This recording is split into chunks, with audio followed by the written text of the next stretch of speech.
ನಮಸ್ಕಾರ. ಮುಖ್ಯಾಂಶಗಳು.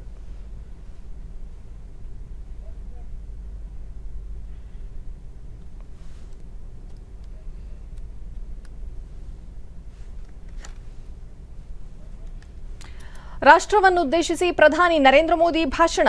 ಕೊರೋನಾ ಲಸಿಕಾ ಅಭಿಯಾನ ಮತ್ತಷ್ಟು ತೀವ್ರಗೊಳಿಸಲು ರಾಜ್ಯ ಸರ್ಕಾರಗಳಿಗೆ ಸೂಚನೆ. ರಾಜ್ಯದಲ್ಲಿ ಕೋವಿಡ್ ಸೋಂಕು ನಿಯಂತ್ರಣಕ್ಕೆ ಬಿಗಿ ಕ್ರಮ.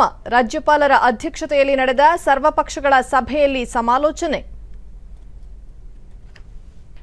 1ರಿಂದ 9ನೇ ತರಗತಿವರೆಗೆ ಮೌಲ್ಯಾಂಕನ ವಿಶ್ಲೇಷಣೆ.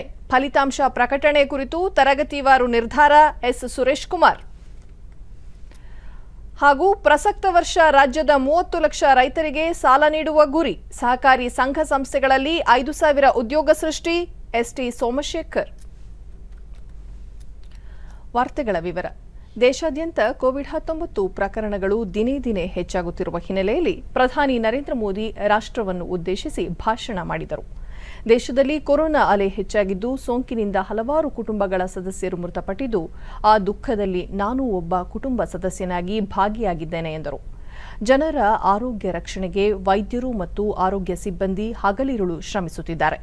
ಈಗಾಗಲೇ ದೇಶದಲ್ಲಿ ತಯಾರಿಸಲಾದ 2 ಸ್ವದೇಶಿ ಲಸಿಕೆಗಳನ್ನು ತ್ವರಿತವಾಗಿ ಸೋಂಕಿತರಿಗೆ ನೀಡಲಾಗುತ್ತಿದೆ.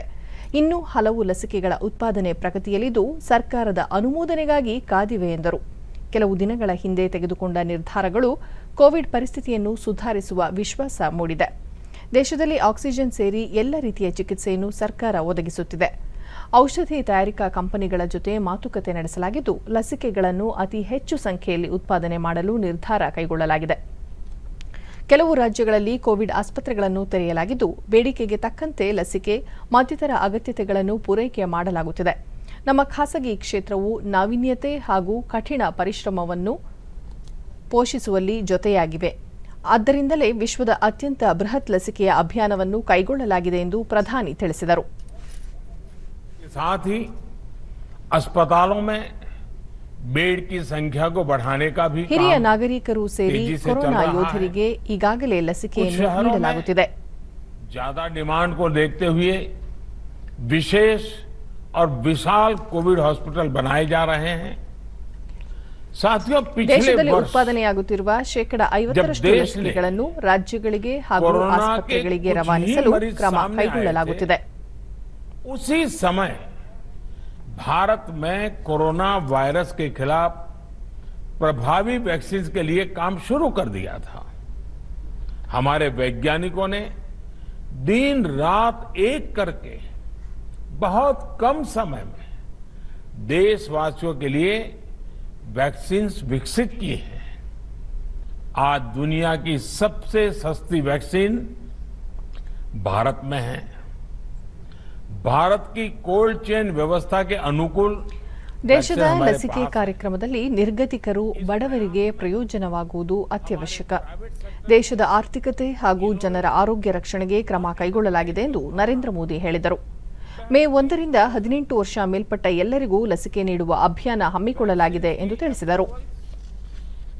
और रेगुलेटरी प्रोसेसेस को फास्ट ट्रैक पर रखने के साथ ही सभी साइंटिफिक और रेगुलेटरी मदद को बढ़ाया गया है. यह एक टीम एफर्ट है जिसके कारण हमारा Bharat 2 made in India vaccine के साथ दुनिया का सबसे बड़ा टीकाकरण अभियान शुरू कर पाया. टीकाकरण के पहले चरण से ही गति के साथ ही इस बात पर जोर दिया गया कि ज्यादा से ज्यादा क्षेत्रों तक जरूरतमंद लोगों तक वैक्सीन पहुंचे.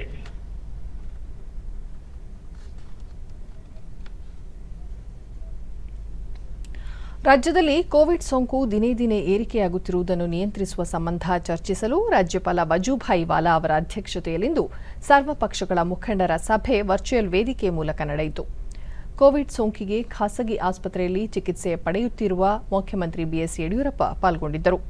ವಿಧಾನ ಪರಿಷತ್ ಸಭಾಪತಿ ಬಸವರಾಜ ಹೊರಟ್ಟಿ, ವಿಧಾನಸಭಾಧ್ಯಕ್ಷ ವಿಶ್ವೇಶ್ವರ ಹೆಗಡೆ ಕಾಗೇರಿ, ವಿಧಾನಮಂಡಲದ ಉಭಯ ಸದನಗಳ ವಿರೋಧ ಪಕ್ಷದ ನಾಯಕರಾದ ಸಿದ್ದರಾಮಯ್ಯ, ಎಸ್ಆರ್ ಪಾಟೀಲ್, ಉಪಮುಖ್ಯಮಂತ್ರಿ ಡಾ ಸಿಎನ್ ಅಶ್ವತ್ಥನಾರಾಯಣ್, ಸಚಿವರಾದ ಬಸವರಾಜ ಬೊಮ್ಮಾಯಿ, ಡಾ ಕೆ ಸುಧಾಕರ್, ವಿವಿಧ ಪಕ್ಷಗಳ ಮುಖಂಡರು, ಮುಖ್ಯ ಕಾರ್ಯದರ್ಶಿ ಪಿ ರವಿಕುಮಾರ್ ಸೇರಿದಂತೆ ಉನ್ನತಾಧಿಕಾರಿಗಳು ಭಾಗವಹಿಸಿದ್ದರು.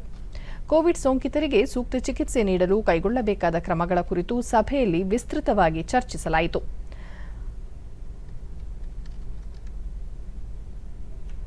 ಸಭೆಯಲ್ಲಿ ಮಾತನಾಡಿದ ರಾಜ್ಯಪಾಲ ವಜೂಭಾಯಿ ವಾಲಾ, ಕೋವಿಡ್ ಸಾಂಕ್ರಾಮಿಕ ನಿಯಂತ್ರಿಸಲು ಸರ್ಕಾರ ಕಠಿಣ ಕ್ರಮಗಳನ್ನು ಕೈಗೊಳ್ಳಬೇಕೆಂದು ನಿರ್ದೇಶನ ನೀಡಿದರು. ಇದಕ್ಕೆ ಪ್ರತಿಕ್ರಿಯಿಸಿದ ಮುಖ್ಯಮಂತ್ರಿ ಯಡಿಯೂರಪ್ಪ, ರಾಜ್ಯಪಾಲರು ವಿರೋಧ ಪಕ್ಷಗಳ ಮುಖಂಡರು ನೀಡಿರುವ ಸಲಹೆ ಸೂಚನೆಗಳನ್ನು ಪರಿಗಣಿಸಿ ಸರ್ಕಾರ ನಿರ್ಧಾರ ಕೈಗೊಳ್ಳಲಿದೆ ಎಂದು ಹೇಳಿದರು.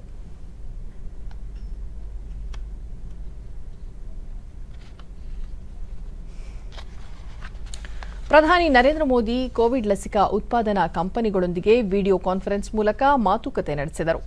ವಿವಿಧ ಕಂಪನಿಗಳ ಮುಖ್ಯಸ್ಥರು ವರ್ಚುವಲ್ ಸಭೆಯಲ್ಲಿ ಪಾಲ್ಗೊಂಡಿದ್ದರು. ವೈದ್ಯರು ಮತ್ತು ಔಷಧ ಕಂಪನಿಗಳೊಂದಿಗೆ ಈಗಾಗಲೇ ಮಾತುಕತೆ ನಡೆಸಿರುವ ಪ್ರಧಾನಿ ನರೇಂದ್ರ ಮೋದಿ ಲಸಿಕಾ ಉತ್ಪಾದನಾ ಕಂಪನಿಗಳೊಂದಿಗೆ ಸಂವಾದ ನಡೆಸಿದರು. ಮೇ 1ರಿಂದ ದೇಶದಲ್ಲಿನ 18 ವರ್ಷ ಮೇಲ್ಪಟ್ಟ ಎಲ್ಲರಿಗೂ ಕೋವಿಡ್ ಲಸಿಕೆ ನೀಡಲು ಸರ್ಕಾರ ಉದ್ದೇಶಿಸಿದ್ದು, ಈ ಅಭಿಯಾನಕ್ಕೆ ಅಗತ್ಯವಿರುವ ಪ್ರಮಾಣದಲ್ಲಿ ಲಸಿಕೆ ತಯಾರಿಕೆ ಮಾಡುವ ಅನಿವಾರ್ಯತೆ ಕುರಿತು ಪ್ರಧಾನಿಯವರು ಕಂಪನಿಗಳ ಮುಖ್ಯಸ್ಥರಿಗೆ ಮನವರಿಕೆ ಮಾಡಿಕೊಟ್ಟರು. ಭಾರತವಲ್ಲದೆ ವಿದೇಶದ ಲಸಿಕಾ ತಯಾರಿಕಾ ಕಂಪನಿಗಳ ಜೊತೆಯೂ ಪ್ರಧಾನಿ ಮಾತುಕತೆ ನಡೆಸಿದರು. ದೇಶದಲ್ಲಿ ಕೋವಿಡ್ 2ನೇ ಅಲೆ ತೀವ್ರಗತಿಯಲ್ಲಿ ಏರುತ್ತಿರುವ ಕಾರಣ ಈಗಾಗಲೇ ಹಲವು ಕ್ರಮಗಳನ್ನು ಘೋಷಿಸಿರುವ ಸರ್ಕಾರ ಮತ್ತಷ್ಟು ಬಿಗಿ ಕ್ರಮಗಳ ಜೊತೆಗೆ ಲಸಿಕಾ ಅಭಿಯಾನವನ್ನು ಇನ್ನಷ್ಟು ಚುರುಕುಗೊಳಿಸಲು ಉದ್ದೇಶಿಸಿದೆ. अहम बात होगी, हम आज देश में दुनिया का सबसे बड़ा टीकाकरण अभियान चला रहे हैं, दुनिया का सबसे तेजी से चलने वाला टीकाकरण अभियान चला रहे हैं और संतोष आज करीब 13 करोड़ तक ये टीकाकरण अभियान पहुंच गया बहुत तेजी से सिर्फ 3 महीनों के भीतर। तो एक तरह से जो ये वैक्सीन मैन्युफैक्चरिंग कंपनीज है उनका योगदान है, उनका एक रोल है और पूरे देश को कोरोना के खिलाफ उनमें प्रतिरोधक क्षमता भरने के लिए और एक तरह से उनको कोरोना महामारी से सुरक्षित बनाने के लिए आने वाले समय में भी उनका बड़ा योगदान हम जानते हैं। संतोष, कल ही एक बड़ा ऐलान प्रधानमंत्री मोदी की तरफ से हुआ है कि देश का हर वो नागरिक जो 18 साल से ज्यादा उम्र का हो चुका है वो 1 मई से पात्र होगा कोरोना का टीका लगवाने का। तो ऐसे में जो चुनौती है वो जरूर वैक्सीन मैन्युफैक्चरर्स की बढ़ जाती है, उनको तेजी से अपना उत्पादन बढ़ाना पड़ेगा। देश की जो अपेक्षाएं हैं, देश की जो मांग होगी, अलग अलग राज्यों के तरफ से जो डिमांड आएगी। ಕೊರೋನಾ ಸೋಂಕಿನ 2ನೇ ಅಲೆ ಪ್ರಸರಣದ ಹಿನ್ನೆಲೆಯಲ್ಲಿ 1ರಿಂದ 9ನೇ ತರಗತಿಗಳ ಮೌಲ್ಯಾಂಕನ ವಿಶ್ಲೇಷಣೆ ಮತ್ತು ಫಲಿತಾಂಶ ಪ್ರಕಟಣೆ ಕುರಿತು ಸಾರ್ವಜನಿಕ ಶಿಕ್ಷಣ ಇಲಾಖೆ ತರಗತಿವಾರು ನಿರ್ಧಾರ ಕೈಗೊಂಡಿದೆ ಎಂದು ಪ್ರಾಥಮಿಕ ಮತ್ತು ಪ್ರೌಢ ಶಿಕ್ಷಣ ಸಚಿವ ಎಸ್ ಸುರೇಶ್ ಕುಮಾರ್ ತಿಳಿಸಿದ್ದಾರೆ. 1ರಿಂದ 5ನೇ ತರಗತಿ ಮತ್ತು 6ರಿಂದ 9ನೇ ತರಗತಿಗಳವರೆಗೆ ಮೌಲ್ಯಾಂಕನ ಕುರಿತು ಪ್ರತ್ಯೇಕ ಮಾರ್ಗಸೂಚಿಗಳನ್ನು ಹೊರಡಿಸಲಾಗಿದೆ. 1ರಿಂದ 9ನೇ ತರಗತಿಗಳ ವಿದ್ಯಾರ್ಥಿಗಳ ವಿದ್ಯಾಗಮ ಕಾರ್ಯಕ್ರಮದಲ್ಲಿ ನಿರ್ವಹಿಸಿದ ದಾಖಲೆಗಳು ಮತ್ತು ಸಂವಹನದ ಆಧಾರದ ಮೇಲೆ ಕೆಲವು ಶಾಲೆಯವರು ಆನ್ಲೈನ್ ತರಗತಿ ಮೂಲಕ ನಿರ್ವಹಿಸಿದ್ದಲ್ಲಿ ಆ ಸಂದರ್ಭದಲ್ಲಿ ಅವಲೋಕಿಸಿದ ವಿದ್ಯಾರ್ಥಿಗಳ ಕಲಿಕಾ ಪ್ರಗತಿ, ಮಕ್ಕಳಿಗೆ ನೀಡಿದ ಪ್ರಬಂಧ, ಹೋಂವರ್ಕ್, ಇತರೆ ಚಟುವಟಿಕೆಗಳನ್ನು ಆಧರಿಸಿ ಕೃತಿ ಸಂಪುಟ, ಚೈಲ್ಡ್ ಪ್ರೊಫೈಲ್ ಮತ್ತು ಇತರ ಲಭ್ಯ ದಾಖಲೆಗಳನ್ನು ಅವಲೋಕಿಸಲಾಗುವುದು ಎಂದು ಸಚಿವರು ತಿಳಿಸಿದರು. ಈವರೆಗೆ ಪೂರೈಸಿದ ಪಠ್ಯವಸ್ತು ಸಾಮರ್ಥ್ಯ, ಕಲಿಕಾ ಫಲಗಳ ಸಾಧನೆ ಮತ್ತು ಕೊರತೆಗಳನ್ನು ಶಾಲಾ ಹಂತದಲ್ಲಿ ಸಿಸಿಇ ನಿಯಮಗಳಂತೆ ವಿಶ್ಲೇಷಿಸಿ ಪ್ರಗತಿ ಪಥದಲ್ಲಿ ದಾಖಲಿಸಲಾಗುತ್ತದೆ. ಮುಂದಿನ ತರಗತಿಗೆ ಬಡ್ತಿ ನೀಡುವುದು, ಅದನ್ನು ಪ್ರಗತಿ ಪಥದಲ್ಲಿ ದಾಖಲಿಸುವುದು ಸೇರಿದಂತೆ ಎಲ್ಲ ಪ್ರಕ್ರಿಯೆಗಳನ್ನು ಏಪ್ರಿಲ್ 30ರೊಳಗೆ ನಿರ್ವಹಿಸಿ ಫಲಿತಾಂಶ ದಾಖಲಿಸಿ ಪೂರ್ಣಗೊಳಿಸಲು ನಿರ್ದೇಶನ ನೀಡಲಾಗಿದೆ ಎಂದು ಸಚಿವರು ಹೇಳಿದ್ದಾರೆ. ಕೊರೋನಾ ಸೋಂಕು ವ್ಯಾಪಕವಾಗುತ್ತಿರುವ ಹಿನ್ನೆಲೆಯಲ್ಲಿ ನಾಗರಿಕರಿಗೆ ನೆರವಾಗಲು ರಕ್ಷಣಾ ಇಲಾಖೆ ಸಿದ್ಧತೆಗಳ ಕೇಂದ್ರ ರಕ್ಷಣಾ ಸಚಿವ ರಾಜನಾಥ್ ಸಿಂಗ್ ಇಂದು ಸೇನಾ ಮುಖ್ಯಸ್ಥರು, 3 ಸೇನಾ ಪಡೆಗಳ ಪ್ರಮುಖರು, ಸಚಿವರು ಮತ್ತು ಡಿಆರ್ಡಿಒ ಮುಖ್ಯಸ್ಥರ ಜತೆ ಸಭೆ ನಡೆಸಿದರು. ವಿಡಿಯೋ ಕಾನ್ಫರೆನ್ಸ್ ಮೂಲಕ ನಡೆದ ಸಭೆಯಲ್ಲಿ ಸಚಿವರು ಸೇನಾ ವೈದ್ಯಕೀಯ ಸೌಲಭ್ಯಗಳನ್ನು ಸಾಮಾನ್ಯ ಕೊರೋನಾ ಸೋಂಕಿತರಿಗೆ ಕಲ್ಪಿಸುವಂತೆ ಹಾಗೂ ಸೇನೆಯಿಂದ ಅಗತ್ಯ ಆಕ್ಸಿಜನ್ ಪೂರೈಸುವಂತೆ ಅಧಿಕಾರಿಗಳಿಗೆ ಸೂಚಿಸಿದರು. ರಕ್ಷಣಾ ಇಲಾಖೆಯ ಆಸ್ಪತ್ರೆಗಳ ಪ್ರಗತಿ ಪರಿಶೀಲಿಸಿದ ಸಚಿವ ರಾಜನಾಥ್ ಸಿಂಗ್, ಕೊರೋನಾ ಸೋಂಕಿಗೆ ಸಂಬಂಧಿಸಿದಂತೆ ನಾಗರಿಕರ ಅಗತ್ಯಗಳಿಗೆ ಸ್ಪಂದಿಸಲು ಇರುವ ಸಂಪನ್ಮೂಲಗಳನ್ನು ಸಮರ್ಪಕವಾಗಿ ಬಳಸಿಕೊಳ್ಳಬೇಕು, ಅಲ್ಲದೆ ಹೆಚ್ಚಿನ ಸಂಪನ್ಮೂಲ ಬೇಕಾದಲ್ಲಿ ತಕ್ಷಣ ಸಂಗ್ರಹಿಸುವಂತೆ ನಿರ್ದೇಶನ ನೀಡಿದರು ಎಂದು ಸುದ್ದಿಸಂಸ್ಥೆಯೊಂದು ವರದಿ ಮಾಡಿದೆ. ಇದಕ್ಕೂ ಮುನ್ನ ಸೇನಾ ಮುಖ್ಯಸ್ಥ ಜನರಲ್ ಎಂಎಂ ನರವಣೆ, ರಕ್ಷಣಾ ಇಲಾಖೆ ಕಾರ್ಯದರ್ಶಿ ಹಾಗೂ ಡಿಆರ್ಡಿಒ ಮುಖ್ಯಸ್ಥರೊಂದಿಗೆ ಮಾತುಕತೆ ನಡೆಸಿದ ಸಚಿವ ರಾಜನಾಥ್ ಸಿಂಗ್ ಕೊರೋನಾ ನಿಯಂತ್ರಣ ಕುರಿತಂತೆ ನಾಗರಿಕರಿಗೆ ಅಗತ್ಯ ಸೌಲಭ್ಯಗಳನ್ನು ಕಲ್ಪಿಸುವಂತೆ ಸೂಚಿಸಿದ್ದಾರೆ. ಜೊತೆಗೆ ಕೊರೋನಾ ಪರಿಸ್ಥಿತಿ ನಿಯಂತ್ರಣ ಕುರಿತಂತೆ ರಾಜ್ಯಗಳ ಮುಖ್ಯಮಂತ್ರಿಗಳ ಜೊತೆ ಸಂಪರ್ಕದಲ್ಲಿದ್ದುಕೊಂಡು ಅಗತ್ಯ ನೆರವು ನೀಡಲು ಆಯಾ ರಾಜ್ಯಗಳ ಸೇನಾ ಕಮಾಂಡರ್ಗಳಿಗೆ ನಿರ್ದೇಶನ ನೀಡುವಂತೆಯೂ ಎಂಎಂ ನರವಣೆ ಅವರಿಗೆ ಸಚಿವರು ಸೂಚನೆ ನೀಡಿದ್ದಾರೆ. ಈ ಸಂಬಂಧ ರಕ್ಷಣಾ ಕಾರ್ಯದರ್ಶಿ ಎಲ್ಲ 67 ಕಂಟೋನ್ಮೆಂಟ್ ಬೋರ್ಡ್ ಆಸ್ಪತ್ರೆಗಳಲ್ಲಿ ನಾಗರಿಕರಿಗೂ ಚಿಕಿತ್ಸೆ ನೀಡುವಂತೆ ಸೂಚನೆ ನೀಡಿದ್ದಾರೆ. ಬೆಂಗಳೂರು ನಗರದಲ್ಲಿ ಸಿಲ್ಕ್ ಬೋರ್ಡ್ ಜಂಕ್ಷನ್ನಿಂದ ಕೆಆರ್ಪುರಂ ಮೂಲಕ ಕೆಂಪೇಗೌಡ ಅಂತಾರಾಷ್ಟ್ರೀಯ ವಿಮಾನ ನಿಲ್ದಾಣಕ್ಕೆ ಸಂಪರ್ಕ ಕಲ್ಪಿಸುವ ಮೆಟ್ರೋ 2A ಮತ್ತು 2B ಮೆಟ್ರೋ ರೈಲು ಯೋಜನೆಗೆ ಕೇಂದ್ರ ಸಚಿವ ಸಂಪುಟ ಅನುಮತಿ ನೀಡಿದೆ ಎಂದು ಕೇಂದ್ರ ರೈಲ್ವೆ ಖಾತೆ ಸಚಿವ ಪಿಯೂಷ್ ಗೋಯಲ್ ಹೇಳಿದ್ದಾರೆ. ಪ್ರಧಾನಿ ನರೇಂದ್ರ ಮೋದಿ ಅವರ ಅಧ್ಯಕ್ಷತೆಯಲ್ಲಿಂದು ನಡೆದ ಸಚಿವ ಸಂಪುಟ ಸಭೆಯಲ್ಲಿ ಯೋಜನೆಗೆ ಅನುಮೋದನೆ ನೀಡಲಾಗಿದೆ. ಮೆಟ್ರೋ 2A ಯೋಜನೆಯಡಿ ಸೆಂಟ್ರಲ್ ಸಿಲ್ಕ್ ಬೋರ್ಡ್ನಿಂದ ಕೆಆರ್ಪುರಂವರೆಗೆ ಹಾಗೂ 2B ಯೋಜನೆಯಡಿ ಕೆಆರ್ಪುರಂದಿಂದ ಹೆಬ್ಬಾಳ ಜಂಕ್ಷನ್ ಮೂಲಕ ಕೆಂಪೇಗೌಡ ಅಂತಾರಾಷ್ಟ್ರೀಯ ವಿಮಾನ ನಿಲ್ದಾಣಕ್ಕೆ ಸಂಪರ್ಕ ಕಲ್ಪಿಸಲಾಗುವುದು ಎಂದರು. Of Karnataka. Today, a second major decision was taken regarding providing exclusive subsidy for urea produced through coal gasification. Today, the Union Cabinet, chaired by Prime Minister Shri Narendra Modi, approved the Bangalore Metro Rail Project Phase 2A from Central Silk Board Junction to KR Puram and the Phase 2B from KR Puram to the airport via silk Hebbal ಬೋರ್ಡ್ನಿಂದ Junction. ಅಂತಾರಾಷ್ಟ್ರೀಯ ವಿಮಾನ ನಿಲ್ದಾಣದವರೆಗಿನ 58 kilometre metro ನಿರ್ಮಾಣದ ಹೊಣೆಯನ್ನು BMRCL ವಹಿಸಿಕೊಳ್ಳಲಿದೆ. 14,788 ಕೋಟಿ ರೂಪಾಯಿ ವೆಚ್ಚದ ಯೋಜನೆ ಇದಾಗಿದ್ದು ಕೇಂದ್ರ ಮತ್ತು ರಾಜ್ಯ ಸರ್ಕಾರಗಳು ವೆಚ್ಚ ಭರಿಸಲಿವೆ. 5 ವರ್ಷಗಳಲ್ಲಿ ಪೂರ್ಣಗೊಳಿಸುವ ಗುರಿ ಹೊಂದಲಾಗಿದೆ ಎಂದು ಹೇಳಿದರು. ಬೆಂಗಳೂರಿನಲ್ಲಿ ಮೆಟ್ರೋ ಮೊದಲ ಹಂತ ಈಗಾಗಲೇ ಪೂರ್ಣಗೊಂಡಿದ್ದು 2ನೇ ಹಂತದಲ್ಲಿ 72 ಕಿಲೋಮೀಟರ್ ಯೋಜನೆ ಪ್ರಗತಿಯಲ್ಲಿದೆ. ಇದು 4 ವರ್ಷಗಳಲ್ಲಿ ಪೂರ್ಣಗೊಳ್ಳಲಿವೆ ಎಂದು ತಿಳಿಸಿದರು. ಮೆಟ್ರೋ ರೈಲು ಯೋಜನೆ ಬೆಂಗಳೂರಿನಲ್ಲಿ ಕೈಗೆಟುಕುವ ದರದಲ್ಲಿ ಸುರಕ್ಷಿತ, ವಿಶ್ವಾಸಾರ್ಹ ಮತ್ತು ಮಾಲಿನ್ಯ ರಹಿತ ಸಮೂಹ ಸಾರಿಗೆ ಕಲ್ಪಿಸುವ ನಿಟ್ಟಿನಲ್ಲಿ ಒಂದು ಮಹತ್ವದ ಹೆಜ್ಜೆ ಎಂದು ಹೇಳಿದರು. ಬೆಂಗಳೂರು ಮೆಟ್ರೋ ರೈಲು 2A ಮತ್ತು 2B ಹಂತದ ಯೋಜನೆಗಳಿಗೆ ಕೇಂದ್ರ ಸಚಿವ ಸಂಪುಟ ಅನುಮೋದನೆ ನೀಡಿರುವುದಕ್ಕೆ ಮುಖ್ಯಮಂತ್ರಿ ಬಿಎಸ್ ಯಡಿಯೂರಪ್ಪ ಅವರು ಪ್ರಧಾನಿ ನರೇಂದ್ರ ಮೋದಿ ಅವರಿಗೆ ಅಭಿನಂದನೆ ಸಲ್ಲಿಸಿದ್ದಾರೆ. ಈ ಕುರಿತು ಟ್ವೀಟ್ ಸಂದೇಶದಲ್ಲಿ ಅವರು ಕೇಂದ್ರದ ಈ ನಿರ್ಧಾರದಿಂದ ಬೆಂಗಳೂರಿನಲ್ಲಿ ಸಾರ್ವಜನಿಕ ಸಾರಿಗೆ ಮೂಲಸೌಕರ್ಯಗಳಿಗೆ ಮತ್ತಷ್ಟು ವೇಗ ದೊರೆಯಲಿದೆ ಎಂದು ತಿಳಿಸಿದ್ದಾರೆ. Education and huge economic opportunities await Karnataka and Bangalore in particular in the future. Its population is also growing. It's estimated to be about 20 million by 2031. Therefore, it is important to upgrade public transport system to provide affordable, fast, reliable, safe, secure. ಸಹಕಾರ ಇಲಾಖೆಯಿಂದ ಈ ವರ್ಷ ರಾಜ್ಯದ 30 ಲಕ್ಷ ರೈತರಿಗೆ ಹೊಸದಾಗಿ ಸಾಲ ನೀಡಲಾಗುವುದು. ಈಗಾಗಲೇ 27 ಲಕ್ಷ ರೈತರಿಗೆ 17,000 ಕೋಟಿ ರೂಪಾಯಿ ಸಾಲ ನೀಡುವ ಪ್ರಕ್ರಿಯೆ ಪ್ರಗತಿಯಲ್ಲಿದೆ ಎಂದು ಸಹಕಾರ ಸಚಿವ ಎಸ್ಟಿ ಸೋಮಶೇಖರ್ ಹೇಳಿದ್ದಾರೆ. ಮೈಸೂರಿನಲ್ಲಿಂದು ಅವರು ಕೊರೋನಾದಿಂದಾಗಿ ರೈತರು ಸಂಕಷ್ಟಕ್ಕೀಡಾಗಿದ್ದಾರೆ. ಮುಂದಿನ ಬೆಳೆ ಬೆಳೆಯಲು ರೈತರಿಗೆ ಅನುಕೂಲ ಮಾಡಿಕೊಡುವ ಉದ್ದೇಶದಿಂದ ಹೊಸ ಸಾಲ ನೀಡಲಾಗುತ್ತಿದೆ. ಕಳೆದ ಬಾರಿಗಿಂತ ಈ ಬಾರಿ ಹೆಚ್ಚಿನ ರೈತರಿಗೆ ಸಾಲ ಸೌಲಭ್ಯ ಕಲ್ಪಿಸಲು ಉದ್ದೇಶಿಸಿದ್ದು, ಈ ಬಾರಿ ಸುಮಾರು 20,000 ಕೋಟಿ ಸಾಲ ನೀಡಬೇಕು ಎಂಬ ಗುರಿ ನಿಗದಿಪಡಿಸಲಾಗಿದೆ ಎಂದರು. ವಿವಿಧ ಸಹಕಾರ ಸಂಘ ಸಂಸ್ಥೆಗಳಲ್ಲಿ ಸುಮಾರು 5,000 ಉದ್ಯೋಗಗಳನ್ನು ಸೃಷ್ಟಿಸುವ ಉದ್ದೇಶ ಹೊಂದಲಾಗಿದೆ. ರೈತರು ಬೆಳೆದ ಬೆಳೆಗಳಿಗೆ ಉತ್ತಮ ಬೆಲೆ ಸಿಗಬೇಕೆಂಬ ಉದ್ದೇಶದಿಂದ ಎಪಿಎಂಸಿ ಕಾಯ್ದೆಗೆ ತಿದ್ದುಪಡಿ ತರಲಾಗಿದೆ. ರಾಜ್ಯದ 162 ಎಪಿಎಂಸಿಗಳನ್ನು ಅಂತಾರಾಷ್ಟ್ರೀಯ ಮಟ್ಟಕ್ಕೆ ಮೇಲ್ದರ್ಜೆಗೇರಿಸಲಾಗುವುದು ಎಂದು ಸಚಿವರು ತಿಳಿಸಿದರು. ಮೈಸೂರು ಜಿಲ್ಲೆಯಲ್ಲಿ ಕೋವಿಡ್ ಸೋಂಕಿತರಿಗೆ ಲಸಿಕೆ ಹಾಗೂ ಆಮ್ಲಜನಕದ ಕೊರತೆ ಇಲ್ಲ. 8 ಲಕ್ಷ ಫಲಾನುಭವಿಗಳಿಗೆ ಲಸಿಕೆ ಹಾಕುವ ಗುರಿ ಹೊಂದಲಾಗಿದ್ದು, ಇದುವರೆಗೂ 4.5 ಲಕ್ಷ ಜನರಿಗೆ ಲಸಿಕೆ ನೀಡಲಾಗಿದೆ.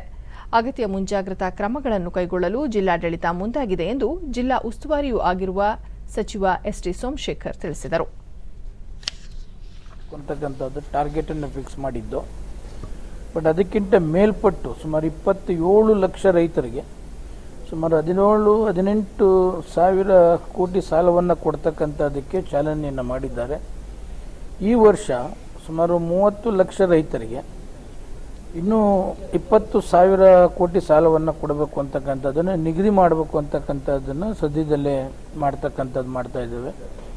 ಸುಮಾರು 5,000 ಉದ್ಯೋಗಿಗಳಿಗೆ ನಮ್ಮ ಸಹಕಾರ ಇಲಾಖೆಯಿಂದ ವಿವಿಧ ಬ್ಯಾಂಕ್ ಇರ್ಬೋದು, ಕ್ರೆಡಿಟ್ ಇರ್ಬೋದು, ಅರ್ಬನ್ ಬ್ಯಾಂಕ್ಸ್, ಈ ಥರ ಇದಕ್ಕೆ ಸಹಕಾರ ಸಂಸ್ಥೆಗಳಿಗೆ ಯಾವ್ದು ಲಾಭದಲ್ಲಿದೆ, ಮಿಲ್ಕ್ ಯೂನಿಯನ್ಸ್ ಎಲ್ಲ ಸೇರಿ ಸುಮಾರು 5,000 ಉದ್ಯೋಗ ಕೊಡಬೇಕು ಅಂತಕ್ಕಂಥದ್ದನ್ನು ಈಗ ಆಲ್ರೆಡಿ ಚಾಲನೆಯನ್ನು ಕೊಟ್ಟಿದ್ದೇವೆ.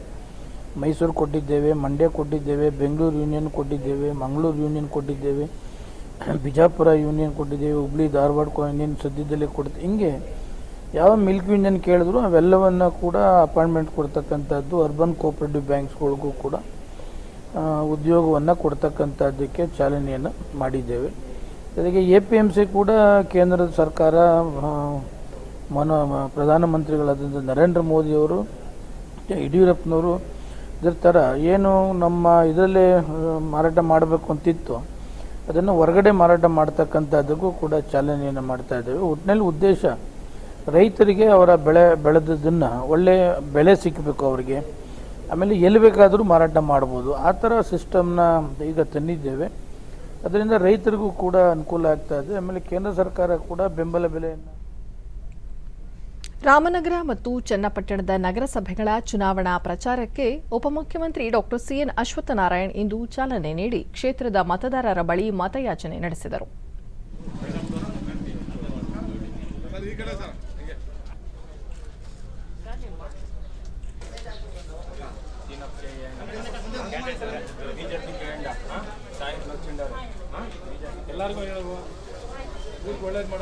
ರ್ಯಾಲಿ ಇತ್ತು, ನಮ್ದು ರೋಡ್ ಶೋ ಇತ್ತು. ಈ ಜವಾಬ್ದಾರಿಯನ್ನ ಉತ್ತಮವಾಗಿ ಬಳಿಕ ಮಾತನಾಡಿದ ಅವರು, ಜಿಲ್ಲೆಯು ನಗರ ಪಾಲಿಕೆಯಾಗುವ ಎಲ್ಲ ಅರ್ಹತೆಯನ್ನು ಹೊಂದಿದ್ದು ಇದಕ್ಕೆ ಪೂರಕವಾದ ಎಲ್ಲ ಕ್ರಮಗಳನ್ನು ಮುಂದಿನ ದಿನಗಳಲ್ಲಿ ತೆಗೆದುಕೊಳ್ಳಲಿದ್ದೇವೆ. ನಗರದ ಜನರು ಮುಂದಿನ ಚುನಾವಣೆಗೆ ನಗರ ಪಾಲಿಕೆ ಮತದಾನ ಮಾಡಲಿದ್ದಾರೆ ಎಂದು ಭರವಸೆ ನೀಡಿದರು. ಸರ್ಕಾರವು ಜನರ ಕಲ್ಯಾಣಕ್ಕಾಗಿ ಶ್ರಮಿಸುತ್ತಿದ್ದು ಕೊರೋನಾ ಸೋಂಕಿನ ಲಕ್ಷಣಗಳು ಕಂಡುಬಂದರೆ ಪರೀಕ್ಷೆ ಮಾಡಿಸಿಕೊಳ್ಳಿ ಎಂದು ಜನತೆಯಲ್ಲಿ ಮನವಿ ಮಾಡಿದರು. ಕೆಲಸ ಮಾಡುವಂಥದ್ದಾಗಬೇಕು, ಇನ್ನು ಬೇರೆ ಇನ್ಯಾವುದಕ್ಕೂ ಅವಕಾಶ ಇಲ್ಲ. ಬಹಳ ಸ್ಪಷ್ಟವಾಗಿ ನಮ್ಮ ಪಕ್ಷ ಜನರ ಪರವಾಗಿ ಜನರಿಗೋಸ್ಕರ ಕೆಲಸ ಮಾಡಲಿಕ್ಕೆ ನಾವು ನಿಂತಿರೋದು. ಕೊರೋನಾ ನಿಯಂತ್ರಣ ಕುರಿತಂತೆ ಕೇಂದ್ರಾಡಳಿತ ಪ್ರದೇಶಗಳ ಮುಖ್ಯ ಕಾರ್ಯದರ್ಶಿಗಳೊಂದಿಗೆ ಕೇಂದ್ರ ಗೃಹ ಕಾರ್ಯದರ್ಶಿ ಮತ್ತು ಆರೋಗ್ಯ ಸಚಿವಾಲಯದ ಕಾರ್ಯದರ್ಶಿಗಳು ಸಮಾಲೋಚನೆ ನಡೆಸಿದ್ದಾರೆ. ಎಲ್ಲ ಕೇಂದ್ರಾಡಳಿತ ಪ್ರದೇಶಗಳ ಮುಖ್ಯ ಕಾರ್ಯದರ್ಶಿಗಳೊಂದಿಗೆ ವಿಡಿಯೋ ಕಾನ್ಫರೆನ್ಸ್ ಮೂಲಕ ಸಭೆ ನಡೆಸಿದ ಕೇಂದ್ರ ಗೃಹ ಕಾರ್ಯದರ್ಶಿ ಅಜಯ್ ಕುಮಾರ್ ಬಲ್ಲಾ ಮತ್ತು ಆರೋಗ್ಯ ಸಚಿವಾಲಯದ ಕಾರ್ಯದರ್ಶಿ ರಾಜೇಶ್ ಭೂಷಣ್ ಕೊರೋನಾ ಪರೀಕ್ಷೆ ಹೆಚ್ಚಿಸಿ ಸೋಂಕಿತರನ್ನು ಪತ್ತೆ ಹಚ್ಚಿ ತ್ವರಿತವಾಗಿ ಚಿಕಿತ್ಸೆ ನೀಡಲು ಅಗತ್ಯ ಕ್ರಮ ಕೈಗೊಳ್ಳುವಂತೆ ಸೂಚಿಸಿದರು. ಜೊತೆಗೆ ಸೋಂಕಿತರಿಗೆ ಚಿಕಿತ್ಸೆ ನೀಡಲು ಅಗತ್ಯ ಸೌಲಭ್ಯಗಳನ್ನು ಕಲ್ಪಿಸುವಂತೆಯೂ ನಿರ್ದೇಶನ ನೀಡಿದರು. ನೀತಿ ಆಯೋಗದ ಸದಸ್ಯ ಡಾ ವಿಕೆ ಪಾಲ್, ಆರೋಗ್ಯ ಸಂಶೋಧನಾ ಇಲಾಖೆ ಕಾರ್ಯದರ್ಶಿಯೂ ಆಗಿರುವ ಭಾರತೀಯ ವೈದ್ಯಕೀಯ ಸಂಶೋಧನಾ ಮಂಡಳಿಯ ಡೈರೆಕ್ಟರ್ ಜನರಲ್ ಡಾ ಬಲರಾಮ್ ಭಾರ್ಗವ್ ಸಭೆಯಲ್ಲಿ ಹಾಜರಿದ್ದರು.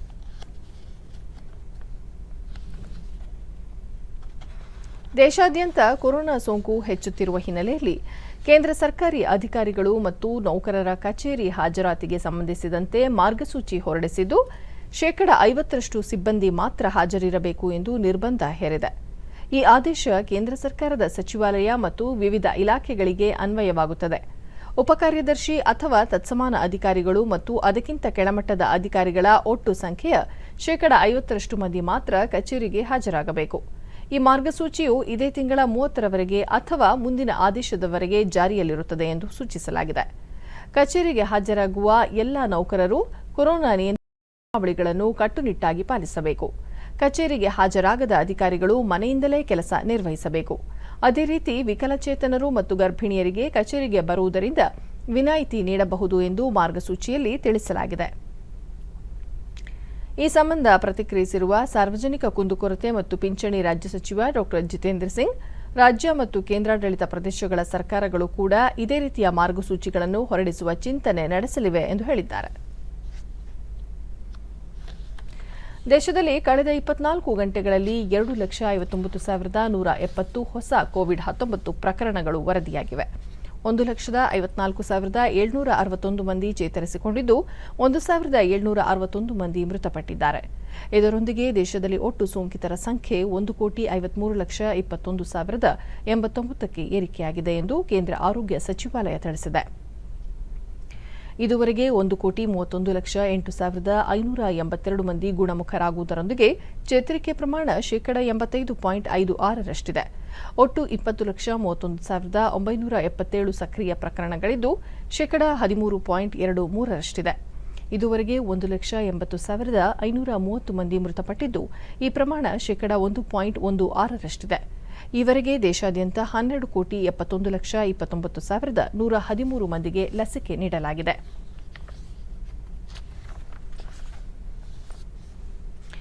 ಬೆಂಗಳೂರಿನಲ್ಲಿರುವ ಎಮರ್ಜೆನ್ಸಿ ರೆಸ್ಪಾನ್ಸ್ ಟೀಮ್ ಎಂಬ ಹೆಸರಿನ ತಂಡವು ಕೋವಿಡ್-19 ಕುರಿತಾದ ಆರೋಗ್ಯ ಸೇವೆಗಳ ಬಗ್ಗೆ ಸಾರ್ವಜನಿಕರಿಗೆ ಮಾಹಿತಿ ಮತ್ತು ಸಲಹೆ ನೀಡುವ ಸಲುವಾಗಿ www.covidhelplinebangaloru.com ಎಂಬ ಜಾಲತಾಣವನ್ನು ಆರಂಭಿಸಿದೆ. ಈ ಜಾಲತಾಣದ ಮೂಲಕ ಸರ್ಕಾರದ ಮಾರ್ಗಸೂಚಿಗಳನ್ನು, ಆಸ್ಪತ್ರೆಗಳಲ್ಲಿರುವ ಹಾಸಿಗೆಯ ವಿವರ, ಲಸಿಕೆ ಕೇಂದ್ರಗಳ ಪಟ್ಟಿ, ಕೋವಿಡ್ ಪರೀಕ್ಷಾ ಕೇಂದ್ರಗಳ ಬಗ್ಗೆ ಮಾಹಿತಿ ಕುರಿತಂತೆ ಆರೋಗ್ಯಕ್ಕೆ ಸಂಬಂಧಿಸಿದ ಹಲವಾರು ಮಾಹಿತಿಗಳನ್ನು ಪಡೆಯಬಹುದಾಗಿದೆ. ಡಿಡಿ ನ್ಯೂಸ್ನೊಂದಿಗೆ ಎಮರ್ಜೆನ್ಸಿ ರೆಸ್ಪಾನ್ಸ್ ಟೀಮ್ ಮುಖ್ಯಸ್ಥ ಅಮೀನ್ ಇ ಮುದ್ಸಾರ್ ಕೊರೋನಾ ಸೋಂಕಿನ ಕುರಿತಾದ ಉಪಯುಕ್ತ ಮಾಹಿತಿಗಳನ್ನು ಹಾಗೂ ಆರೋಗ್ಯ ಸೇವೆಗಳ ನಿಖರವಾದ ಮಾಹಿತಿಯನ್ನು ಜನರಿಗೆ ತಿಳಿಸುವ ಸಲುವಾಗಿ ಈ ಜಾಲತಾಣವನ್ನು ಆರಂಭಿಸಿದ್ದು, ಇದರ ಉಪಯೋಗವನ್ನು ಎಲ್ಲರೂ ಪಡೆದುಕೊಳ್ಳಬೇಕೆಂದು ತಿಳಿಸಿದರು. ಮತ್ತೆ ಈ ಸ್ಕೀಮ್ ಇಂದ ಏನ್ ಬೆನಿಫಿಟ್ ಆಗುತ್ತೆ ಹಲವಾರು ಜನರಿಗೆ ಗೊತ್ತಿಲ್ಲ. ಅದೇ ರೀತಿ ವ್ಯಾಕ್ಸಿನೇಷನ್ ಸೆಂಟರ್ಸ್ ಯಾವ್ಯಾವ ಬೆಂಗಳೂರಲ್ಲಿ ಅದ್ರ ಬಗ್ಗೆ ಮಾಹಿತಿ ಇದೆ. Free centres, paid centres, Covid testing ಎಲ್ಲಿ ಮಾಡಬಹುದು ಅದ್ರ ಬಗ್ಗೆ ಮಾಹಿತಿ ಇದೆ. ಆಕ್ಸಿಜನ್ ಸಿಲಿಂಡರ್ಸ್ ಎಲ್ಲಿ ಸಿಗುತ್ತೆ, ಆಂಬ್ಯುಲೆನ್ಸ್ ಸರ್ವಿಸ್ ಬಗ್ಗೆ ಇದೆ.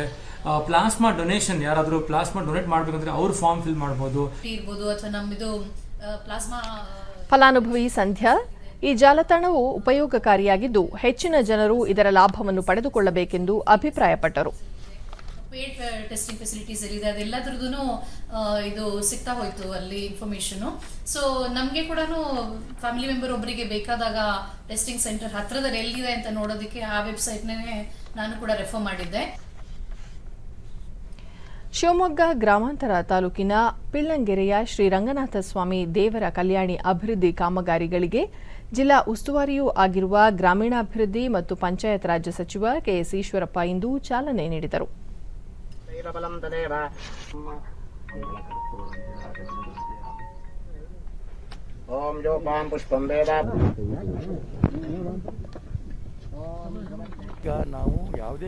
ನಂತರ ಅವರು ರಾಜ್ಯದಲ್ಲಿ ಕೋವಿಡ್ ಪ್ರಕರಣಗಳು ಹೆಚ್ಚಳವಾಗುತ್ತಿರುವ ಹಿನ್ನೆಲೆಯಲ್ಲಿ ಜಿಲ್ಲಾ ಮತ್ತು ತಾಲೂಕು ಪಂಚಾಯತ್ ಚುನಾವಣೆಗಳನ್ನು ಮುಂದೂಡಲು ಉದ್ದೇಶಿಸಿದ್ದು, ಈ ಬಗ್ಗೆ ಮುಂದಿನ ಸಚಿವ ಸಂಪುಟ ಸಭೆಯಲ್ಲಿ ಚರ್ಚಿಸಿ ಅಂತಿಮ ನಿರ್ಧಾರ ಕೈಗೊಳ್ಳಲಾಗುವುದು.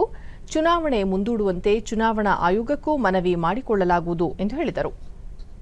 ಅದಕ್ಕೋಸ್ಕರ ಪತ್ರಿಕಾಗೋಷ್ಠಿಯಲ್ಲಿ ಹೇಳಿದ್ದೀನಿ, ಚುನಾವಣಾ ಆಯೋಗದವರು ನಾವು ಈಗಾಗಲೇ ತಿಳಿಸ್ತೀವಿ, ನಾವು ದಯವಿಟ್ಟು ಯಾವುದೇ ಕಾರಣಕ್ಕೂ ಕೂಡ ಚುನಾವಣೆ ನಡೆಸೋ ದಿಕ್ಕಿನಲ್ಲಿ ಮುನ್ನುಗ್ಗಬೇಡಿ ಅಂತ ಅವ್ರಿಗೆ ಪ್ರಾರ್ಥನೆ ಕೂಡ ನಾವು ಮಾಡ್ಕೊಂಡಿದ್ದೀನಿ. ಈಗಾಗಲೇ ನಾವು ಚರ್ಚೆ ಈಗ ಕ್ಯಾಬಿನೆಟ್ನಲ್ಲಿ ಅಂತಿಮ ತೀರ್ಮಾನ ತಗೊಂಡು ಅದನ್ನು ಚುನಾವಣಾ ಆಯೋಗಕ್ಕೆ ತಿಳಿಸ್ತೀವಿ. ಯಾವ ಕಾರಣಕ್ಕೂ ಈ ಒಂದು ಕೋವಿಡ್ ಇರೋಂಥ ಸಂದರ್ಭದಲ್ಲಿ ತಾಲೂಕ್ ಪಂಚಾಯತ್, ಜಿಲ್ಲಾ ಪಂಚಾಯತ್ ಚುನಾವಣೆಗಳು ನಡೆಸಲ್ಲ.